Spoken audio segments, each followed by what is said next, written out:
तो पिछली बार हमने देखा कि इम्पीरियन अपनी बड़ाई सुयान के आगे कर रहे थे, लेकिन तभी आसमान से एक पंजा आता है और उनपे पड़ता है, जिसको वो रोक के बोलते हैं अरे कौन है रे? लेकिन उधर से एक गुस्सेल औरत की आवाज आती है, जिसको सुन के इम्पीरियन थर कांपने लगते हैं और वहां से तुरंत भागते हैं और सुयान को एक तलवार और लू को एक पोटली दे देते हैं, जिसमें हमको नहीं पता कि क्या है, लेकिन वीडियो देखते रहोगे तो पता चल जाएगा। तो लाइक करो, सब्सक्राइब करो, अब कहानी आगे। और ये सब देख के सुयान हैरान हो जाता है और बोलता है लू तुमको पता है कि वो औरत कौन है जिसके कारण मास्टर डर के यहाँ से भाग गया? तो लू बोलती है मुझको तो सिर्फ इतना ही पता है कि मेरी मास्टर ने बताया था कि एक औरत है जो कि सच्चाई से कि मास्टर सीनियर ली हो सकती है, लेकिन मेरे को ज्यादा इसके बारे में नहीं पता, लेकिन देखने में बड़ा मजा आ रहा है। मास्टर ने सही कहा था कि आखिर इम्पीरियन भी किसी से डरते हैं, और दोनों मुस्कुराने लगते हैं। और इतने में उनकी ओर एक बैलगाड़ी यानी घोड़ा गाड़ी तेजी से दौड़ते हुए आती है और उसको देख के लू चिल्लाती है और सुयान उसको रोक देता है।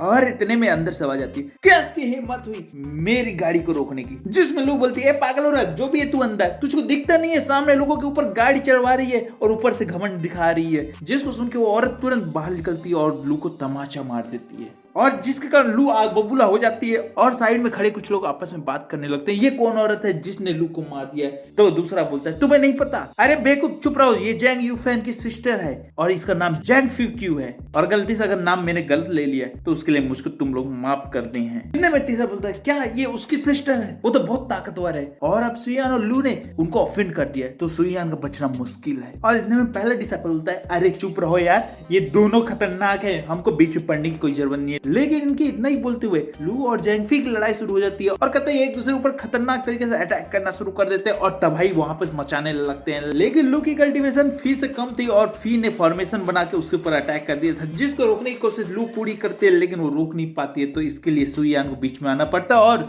लू को बचाना पड़ता है, वरना आज उसका खेल यहीं खत्म हो जाता है। और अपने पावरफुल मुक्के से वो फॉर्मेशन को तोड़ देता है, उल्टा जैंग को घायल कर देता है और जैंग वहां से दूर जाके गिरती है और किसी तरह पलट के बोलती है तुमने मुझको मारने की कोशिश कैसे की? मेरा भाई आएगा और मेरा करण अर्जुन तुझको धो जाएगा, तुझको पता नहीं है मेरा भाई जैंग है, जैंग। जिसको सुन के लू और सियान बोलते हैं कौन ये जैंग है? क्या वो जैकी चैन है? याहू!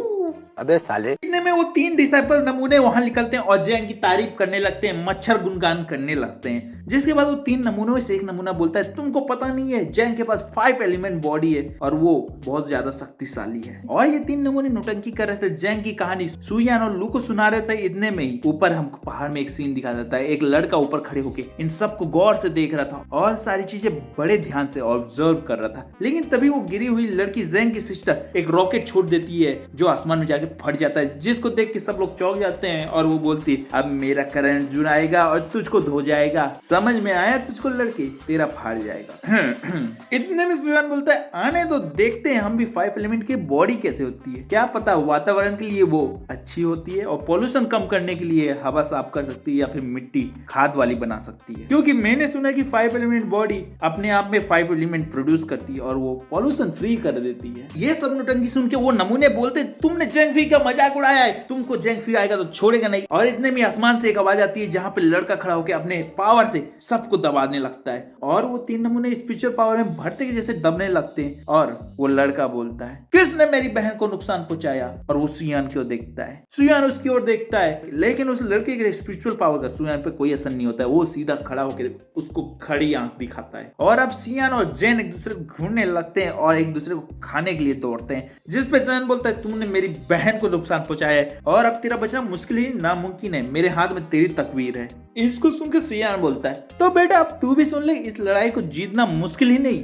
तेरे लिए नामुमकिन है। जिसको सुनकर सियान गुस्सा हो जाता है और अपनी स्पिरिचुअल पावर को एक जगह करके सियान पर अटैक करता है। और अब सियान और जैन के बीच में लड़ाई घमासान शुरू हो जाती है और दोनों अपनी पावर का उपयोग करने लगते हैं। जहां पे जियान 5 एलिमेंट की पावर यूज करके सियान पे अटैक करता है, वहीं पे जियान 9-10 हार्मनी के पंजों का उपयोग उस पे करने लगता है और घमासान मुक्का उसको जड़ता है, जिसके कारण जियान का 5 एलिमेंट स्ट्रक्चर टूट जाता है और वो मुक्का सीधा जाके उसके पेट में लगता है और वो पीछे जाके अपनी बहन के जैसे फेंका जाता है। अब जियान गुस्से से खड़े होकर बोलता है नहीं नहीं नहीं, मैं किसी एरिया से हार नहीं सकता है। और उसके बाद वो 5 एलिमेंट फॉर्मेशन बोल के फॉर्मेशन को एक्टिवेट करता है और चारों ओर एक कवच बना देता है, जिसको देख के वहां पर नौटंकी करने वाले डिसेबल घबरा जाते हैं और बोलते हैं कि उस लड़की का बचना मुश्किल ही नहीं नामुमकिन है, अब तो जियान के हाथों मरना उसका तकदीर है। जिसको सुनकर लू घबरा जाती है, लेकिन जैसे ही ज़ेन अपनी फॉर्मेशन का अटैक सियान पे करता है, सियान अपनी कियोस बेल को बाहर निकाल के उस अटैक से बच जाता है, जिसको देख के वहां पर खड़े डिसेबल बोलते हैं कियोस बेल, तो क्या सियान ने सच में 9 बार घंटी बजाई थी? मुझको तो लगा था ये सब एक झूठ है और होली सेक ने सिर्फ अपने नाम बढ़ाने के लिए ये झूठ फैलाया कि उनके पास कोई ऐसा डिसेबल है जिसने 9 बार घंटी सच में बचाई है। इसको सुनकर लू खुश जाती है, लेकिन ज़ेन की सिस्टर गुस्से में बोलती है, होली सेक वो तो सबसे कमजोर सेक्ट है आज के समय में और उनके पास कोई ऐसा पावरफुल डिसेबल है भी नहीं जो मेरे ब्रदर को हरा सके। ये तो बच्चा है, इसको मेरा भैया मच्छर की तरह मसल देगा करके हंसने लगती है। लेकिन तभी हमें फाइटिंग सीन दिखाया जाता है जहाँ पे सुयान अपनी 9-10 हरवेन टेक्निक के मुक्के का सुयान सीधा जियान के ऊपर अटैक करता है और उसके फॉर्मेशन को तोड़ते हुए उसके ऊपर अटैक कर देता है, जिसके कारण वो बुरी तरह से हार जाता है। जिसपे सुयान बोलता है, मैं तो तेरी बॉडी चेक कर रहा था लेकिन तू तो बड़ा कमजोर निकला भाई। और अब हमें ज़ेन दिखाया जाता है जो पत्थरों के नीचे दब गया था और बुरी तरह से घायल हो गया था और उसकी बहन उसके पास आके बोलती है, भाई मैंने क्या कर दिया, मेरी गलती की वजह से तुम्हें चोट लगी। वो बोलता है, कोई बात नहीं, मेरी ही गलती थी जो मैंने इससे पंगा ले लिया, अब मेरा हाथ पैर टूट गया। और वहीं पे खड़े गांधी जी के 3 बंदर हल्ला करने लगते हैं और बोलते हैं, सुयान इतना ताकतवर है, मुझको यकीन नहीं होता, ये कैसे हो गया, क्यों हो गया, आखिर सुयान इतना ताकतवर इतने कम कल्टीवेशन लेवल होने के बाद भी कैसे हो गया? जिस पे लू खुश होकर बोलती है, वो सीनियर ब्रदर है मेरे, इसलिए वो सबसे ताकतवर है। और तुम लोगों को क्या ये पता है, मेरे सीनियर ब्रदर हमारे होली सेक के होली सन है।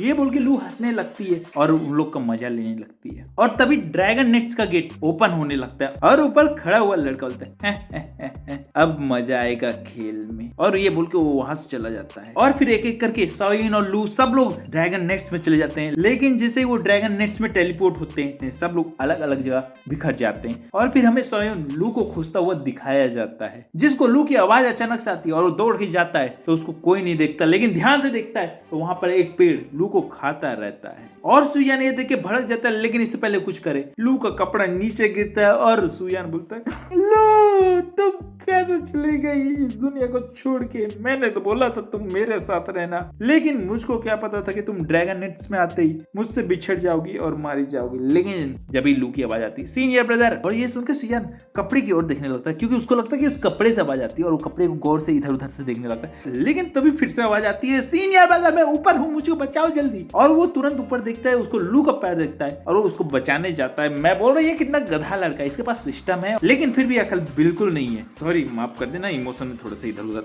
और अब सियान लू को बचाने के लिए उस पौधे पे अटैक करता है और उसको बुरी तरह से मार के हरा देता है और फिर लू को बचा लेता है। लेकिन लू रोने लगती है और बोलती है, सीनियर ब्रदर मुझको डर लग गया था कि आज मैं ऊपर चली जाऊंगी और फिर मैं कभी आपको देख नहीं पाऊंगी। जिसको सुन के सियान बोलता है, तो पागल लड़की तू ऐसे पौधे के पास क्यों गई थी जो तेरी जान ले सकता था? अगर मैं समय में नहीं आता और तेरे को नहीं बचाता तो तेरा क्या होता है? जिस पे वो बोलती है, मैं तो आपके लिए ये बूटी लेने गई थी, और वो एक पौधा दिखाती है। तो उस पौधे को सियान देख के पकड़ के बोलता है, ये क्या है? जिस पे लू बोलती है, अरे गधे, मेरा मतलब सीनियर सू, ये 9 लीफ मशरूम है जिसको अगर तुमने खा लिया तो तुम्हारी कल्टीवेशन लेवल बहुत तेजी से बढ़ेगी और बहुत स्ट्रॉन्ग तुम बन जाओगे। जिसको सुनकर सुयान चौंक जाता है और बोलता है, अरे गधे तू कब से इतनी नॉलेजेबल हो गई? तो वो बोलती है, मेरे को एल्डर ने बुक दी है, इसी में ये लिखा है और इसीलिए तो मैंने पहचान लिया। एक मिनट, आपने क्या कहा? मुझको गधा कहा? ये देख के सुयान तुरंत बात टालता है और हंसते हुए बोलता है, मैंने कब गधा कहा है? और उस मशरूम को वो खाने लगता है, लेकिन उसके मुंह के पास पहुंचने से पहले वो फूट जाता है, जिसपे वो देख के चौंक जाती है। और सुयान तुरंत उसकी ओर देख के बोलता है, तुम्हें पक्का यकीन है ना ये 9 लीफ मशरूम है? जिसपे लू बोलती सीनियर ब्रदर, लगता था एक बार मैं बुक में देख लेती हूँ। फिर लू बताती है कि 9 लीफ मशरूम में 9 लीफ होती है और वो सफेद कलर की चमकती हुई दिखती है। जिसको सुन के सियान की नजर एक मशरूम में पड़ती है और वो बोलता है, क्या तुम इसकी बात कर रही हो? और वो बोलती है, अरे हाँ मैं इसी की तो बात कर रही हूँ। और सियान बोलता है, अरे गधी, अब जल्दी से बताओ इसको उपयोग कैसे करते हैं? और लू बुक में आगे देख के पढ़ने लगती है और बुक को पढ़ते हुए लू बोलती है कि हाँ इस पौधे को डायरेक्ट खा सकते हो, इसको पिल बनाने की जरूरत नहीं है। तो वो तुरंत खा जाता है, लेकिन तभी लू बोलती है, तो डायरेक्ट खाने से पहले एक सावधानी जरूरत है। ये बोलते हुए सुयान की ओर देखती है, लेकिन अब तक तो बहुत देर हो गई थी और वो जल्दी से सुयान के पास जाती है। फिर लू तुरंत बोलती है, सीनियर ब्रदर इसको जल्दी से बाहर निकालो, थूक दो, अभी मत खाओ। लेकिन अचानक से एक शॉर्ट टेक्निक उसकी ओर आती है, जिससे बचाने के लिए वो लू को धक्का दे देता है और इसी चक्कर में वो 9 लीफ मशरूम को खा भी जाता है। लेकिन इसी के पास वो शॉर्ट टेक्निक यूज करने वाले को चेहरा दिखाया जाता है, जो पुराना विलन था वो वापिस आ गया है। और उनको देख के सियान बोलता है, क्या हुआ, पिछली बार की मार कम हो गई थी क्या, फिर दोबारा से मार खाने आ गए हो, अकल क्या घर छोड़ आए हो जो मुझसे मिलने आ गए हो। जिसको सुन के सियान बोलता है, सियान ज्यादा घमंड मत करो, पिछली बार तो तुमने गलती से हमको हरा दिया था, इस बार हम पूरी तैयारी के साथ आए और इस बार तुझको खत्म करके ही जाएंगे। और ये बोल के उन लोग अटैक करने के लिए आगे बढ़ते हैं, लेकिन सियान तभी इंपीरियल टियान की दी हुई तलवार को बाहर निकालते हैं, जिसको देख के वो डर जाते हैं और पीछे हटने लगते हैं और वहां से भागने का प्लान बनाते हैं। और प्लान के हिसाब से लड़का बोलता है कि तुम इसका एक अटैक रोको और मैं रास्ता निकालता हूँ। जिस पे वो लड़की जैसे ही लड़ने की जाती है, वो लड़का वहां से भाग जाता है, जिसको देख के वो लड़की चिल्लाती है, धोखेबाज। लेकिन इसके बाद सुयान हंसते हुए बोलता है, क्या हुआ, तुम्हारा पार्टनर धोखा दे गया, और अपना तलवार उठा के उसके ऊपर अटैक करने जाता है। लेकिन ये क्या, उसकी तलवार उससे उठ ही नहीं रही है, वो गिर जा रही है। और वो पूछता है, ये क्या हो रहा है, मेरे से मेरी तलवार क्यों नहीं उठ रही है, मेरी स्वाड मेरे से क्यों संभाल नहीं रही है। जिस पे लू अपना गाल खुजलाते हुए बोलती है, ब्रदर ये सब ना 9 लीफ मशरूम के कारण हुआ है। सीनियर ब्रदर, जब भी 9 लीफ मशरूम को खाया जाता है उससे पहले इंसान को वेजिटेरियन बनना पड़ता है, और आप पिछले 2-3 दिन से दबा के लेग पीस खा रहे हैं और उसी कारण ये सब हो रहा है। समझ में नहीं। कंट्रोल उदय। ये सुन के वो लड़की तुरंत उस लड़के को इन्फॉर्म करती है और वो लड़का सीना चौड़ा करके फिर से वापस मैदान में आ जाता है और हंसते हुए बोलता है, क्या हुआ सुयान, बड़ा शेर बन रहे थे, अब तो तुम फंस गए हो जाल में। अब वो लड़का और लड़की दोनों मौके का फायदा उठा के सियान पे अटैक करते हैं, लेकिन सियान तलवार के बिना भी उनसे बेहतर तरीके से लड़ पा रहा था और उनको बुरी तरह से पीट पा रहा था। तभी उनका सीनियर ब्रदर भी वहां आ जाता है और वो बोलता है कि तुम लोग यहाँ बच्चों जैसा लड़ना बंद करो, इसको तो मैं देख लेता है। जिस पे लड़की बोलती है, सीनियर ब्रदर थोड़ा संभल के रहना है, वो कमजोर तो दिखता है लेकिन सबको धर धर के पीटता है। और एक और बात, इसकी ताकत पिछली बार से कई गुना बढ़ गई है, अब तो शायद आपको भी हरा दे। ये सुन के सीनियर ब्रदर गुस्सा होता है और बोलता है, सावधान। और ये सुन के वो लड़की पीछे हटती है और बोलती है, सीनियर ब्रदर मैं तो बस इतना ही कह रही थी कि क्यों ना हम तीनों मिलके इसको इकट्ठा हरा दें। और इतना ही सुन के वो सीनियर ब्रदर फिर से उस लड़की को डांटता है और सीधा सियान के ऊपर अटैक करने चला जाता है, जहाँ पे सियान उसके मुक्के के जवाब मुक्के से देता है और सियान अपनी जगह से तस से मस नहीं होता, वो अपनी जगह में ही खड़ा रहता है, जिसको देख के वो भी झिझक जाता है। और ये देख के वो सीनियर डिसाइपल होता है, मैंने तुमको कमजोर समझ के बहुत बड़ी गलती कर दी, अब मैं अपनी पूरी पावर से तुम पे अटैक करता हूँ। और वो अपनी स्पिरिचुअल पाम को सियान के ऊपर छोड़ देता है, जिसको सियान अपने हारमोनियम से तोड़ देता है और उनके बीच धमाधम लड़ाई शुरू हो जाता है। और इस मौके का फायदा उठा के वो लड़का और लड़की सियान को पीठ पीछे से मारने का प्लान बनाते हैं, लेकिन उनके बीच लू आ जाती है।